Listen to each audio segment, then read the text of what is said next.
ভোগালী বিহুৰ বাবে গুড় প্ৰস্তুত কৰাত ব্যস্ত কৃষক।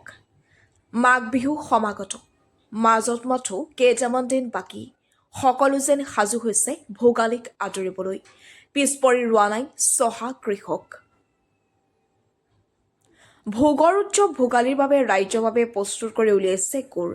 এই দৃশ্য নগাঁও ননৈ চকৰিগাঁৱত ভোগালী বিহুত ৰাইজক কিছু সকাহ দিয়াৰ উদ্দেশ্যে অতি কষ্টৰে প্ৰস্তুত কৰি উলিয়াইছে এই গুড়সমূহ। গাঁওখনৰ কেইজনমান কৃষকে কেইবাদিন ধৰি নিজ পথাৰত কুঁহিয়াৰ কাটি তাৰ ৰসৰ পৰা মিঠৈ প্ৰস্তুত কৰিবৰ বাবে অহৰহ কৰি গৈছে চেষ্টা। পুৰুষ মহিলা সকলোৱে ব্যস্ত হৈ পৰিল কুঁহিয়াৰ পেৰাত। জানিব পৰা মতে এই কুঁহিয়াৰ খেতিৰ লগত জড়িত এই কৃষকসকলে বিগত বৰ্ষৰ তুলনাত চলিত বৰ্ষৰ কুঁহিয়াৰ উৎপাদন আৰু ইয়াৰ চাহিদা আৰু কষ্টৰ ভিতৰত উচিত মূল্য নোপোৱাৰ ফলত কিছু চিন্তিত হৈ পৰিছে। তথাপিও উৎপাদিত এই গুড়ে ৰাইজক কিছু পৰিমাণে হ'লেও সকাহ দিব বুলি আশাবাদী। News desk report, Kathiatoli live.